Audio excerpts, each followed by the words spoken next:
Hai a pōpō tīmata i te hui ohanga o te rohe o ahia me te moana nui a kiwa e mōhiotia na ko APEC. Engari e mea na te piri mea hou a Chris Luxon ka kore ia e haere. Kai te tārewa tonu tana whakatū kāwanatanga.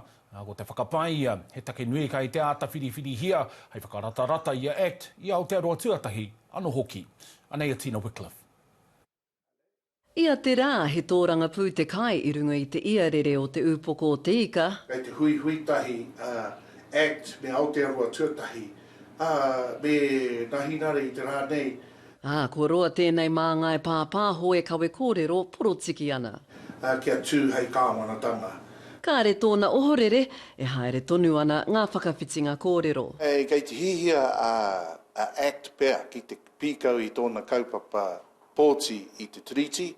Engari karekau a nahinara e tino hihia ki tērā. Nā te mea, mehe mea ka pēra, kuni pēr ka pupu ake ngā raru.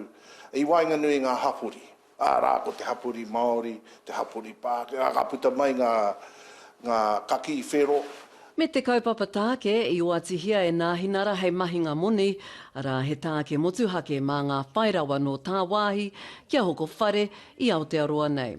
E kore pea e kitea e te rā. Kei te whakaroa kia winitana, nā te mea kārea I te rata ki ngā rāwaho e hara mai ana ki te hoko I tō tātou motu. Ngā whare, ngā whenua, ngā pāmu, e rātu āhuatanga. Karakau a winitana I te rata ki tērā. Atu I te tangata nei, he ngū te whare pāremata. Engari kia tae ki tōna wā, me rite ngā Māori kei ngā tūru āpitihana. Me mahi tahi rātau, me hui tahi rātau. I te mea he ua mo rātau, ai ngā tau e toru e haere ake nei. Me he mea kei te hihia rātau ki te whakahinga I te kāwanatanga nei, me rautaki. Engari kāre he āpitihana, kia tūrā no te kāwanatanga. Tai hoa ke tātou ka ki tea me he mea. Ai, e whanga ana te motu. Tina Wycliffe, te ao mārama.